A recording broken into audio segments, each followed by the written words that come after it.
A part of a Delhi government school wall has collapsed. Those are the visuals that you see on your screens coming from the national capital.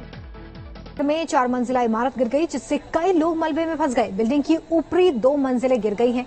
हादसे की खबर मिलते ही rescue की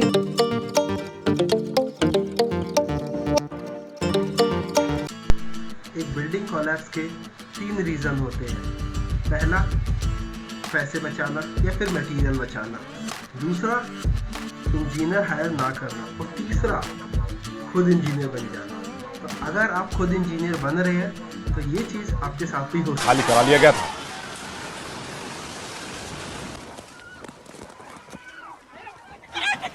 तो ये building पूरी तरह से खाली थी। गनीमत बस यही रही। इसे देखते हुए जब पता चला कि बिल्डिंग जर्जर है तो लोगों को अलर्ट कर दिया गया था। 3 मंजिला इमारत थी, बिल्डिंग अचानक से ढही। क्या आपकी बिल्डिंग सेफ है अर्थक्वेक के लिए, विंड लोड के लिए या फिर किसी भी तरह की नेचुरल क्लैमिटीज़ के लिए? तो इसको चेक करने का सिर्फ एक ही तरीका है, जिसको हम कहते हैं structure stability testing using non destructive testing. इसमें हम एक एग्जिस्टिंग बिल्डिंग की लोड कैरिंग कैपेसिटी को कैलकुलेट करते हैं एंड उसका सबसे प्राइमरी स्टेप होता है visual inspection. So visual inspection हम लोग कैसे करते हैं? रिसेंटली हमने एक बिल्डिंग का किया है जिसमें हम विजुअली वॉक थ्रू सर्वे करके इन्वेस्टिगेट करते हैं कि बिल्डिंग की कंडीशन क्या है, बिल्डिंग लोड लेने लायक है या नहीं है। तो ये सबसे इम्पॉर्टेंट स्टेप होता है। आइए एक एग्जांपल के साथ आपको समझाते हैं। ये एक रिसेंट बिल्डिंग है जिसमें हम लोगों ने विज़िट किया था। तो आप देख सकते हो ये एक बिल्डिंग है जो G+2 फ्लोर्स की है, बट ये बिल्डिंग अप्रॉक्सीमेट 40 ईयर्स पुरानी है। तो हमने कुछ लोकेशंस पे प्लास्टर को रिमूव किया ताकि हम कंक्रीट का कलर चेक कर सकें और उस पर नॉन डिस्ट्रक्टिव टेस्टिंग कर सकें। तो अभी आप आगे देखोगे जैसे कंक्रीट का जो कलर है, कलर यूजुअली डिलैमिनेशन होने के साथ साथ ये कंक्रीट की क्वालिटी जैसे कम होती है उसका कलर ग्रेइश से रेडिश पर कन्वर्ट होने लगता है। अभी रुकिए, आपको आगे मैं दिखाता हूँ। इसके अंदर देखिए, ये जो कंक्रीट आप देख रहे हो इसका कलर, इसकी रीइंफोर्समेंट में रस्टिंग दोनों हो चुकी है। अब इस वीडियो को आगे बढ़ाते हैं।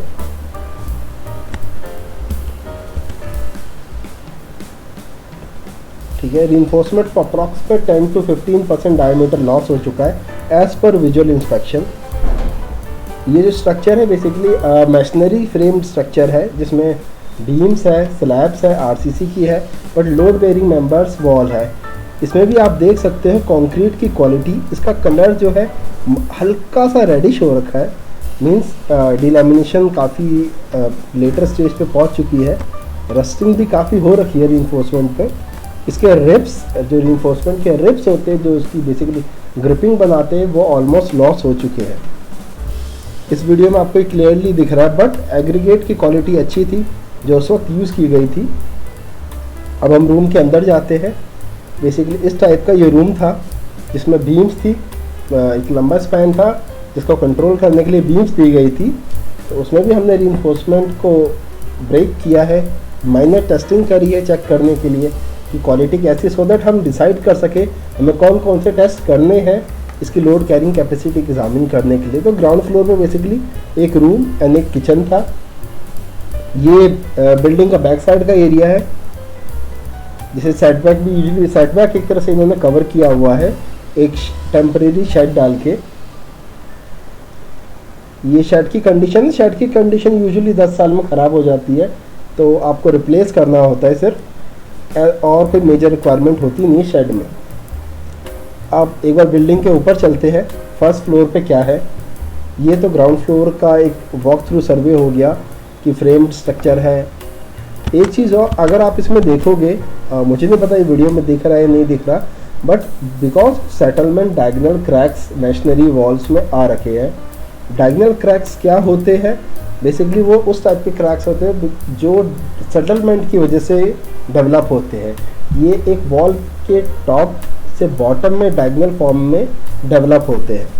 तो ये हमें ऑब्जर्व हुआ है इस बिल्डिंग में, which means settlement in progress में है। इस पे हम कुछ मिरर स्ट्रिप्स अटैच करेंगे सो दैट चेक करने के लिए कि ये क्रैक अभी भी लाइव क्रैक है, इंक्रीजिंग हो रहा है या नहीं हो रहा। अब ये स्टेयरकेस है जो बिल्डिंग के फर्स्ट फ्लोर पे जाती है। स्टेयरकेस को भी इन्वेस्टिगेट करना ज़रूरी है कुछ लोकेशंस पे हमें सीपेज भी दिखी है, सीपेज एंड स्टेयरकेस में क्रैक्स भी है बिकॉज ऑफ सीपेज। आप ऊपर चलते हैं। ऊपर 2 रूम थे, हमने रूम्स के अंदर भी कुछ पॉइंट्स क्रिएट किए हैं, बेसिकली प्लास्टर रिमूव किया है to check the quality of concrete and colour of concrete, but rusting काफ़ी मेजर है इस प्रोजेक्ट पे। ये फर्स्ट फ्लोर का ओवरव्यू है। अब then second floor. Second floor पे बेसिकली 2 टाइप के रूम थे, एक टेम्परेरी था जिसको शेड से कवर किया हुआ था, एक परमानेंट था। बट हमें ऊपर के यूजुअली होता है कि अगर कोई बिल्डिंग वैकेंट है काफ़ी टाइम से तो उसमें टॉप फ्लोर पे सीपेज की प्रॉब्लम आती है।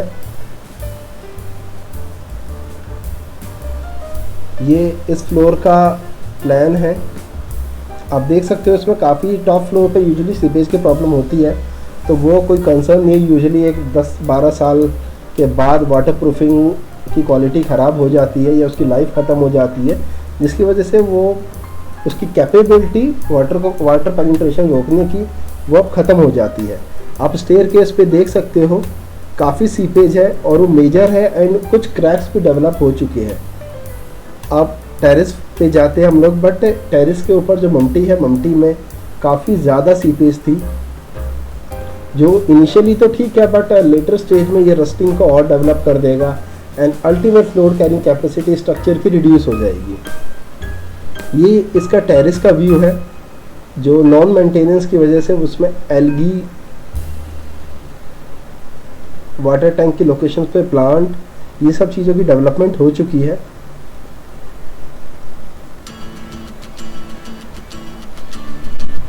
एक्चुअली ये टेरेस 2 लेवल्स पे थे इसके, एक लोअर लेवल पे था, एक हायर लेवल पे था।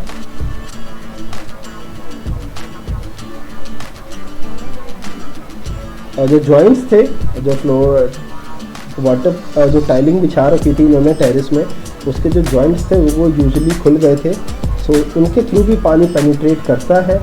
आपको हर 10 साल में उन जॉइंट्स को इपॉक्सी से फिलिंग करनी चाहिए। ये माइनर क्रैक्स है, ये ऐसा ये स्ट्रक्चर क्रैक नहीं, बट जो इनिशियली हमने ग्राउंड फ्लोर पर देखे थे सेटलमेंट, वो मेजर क्रैक्स थे।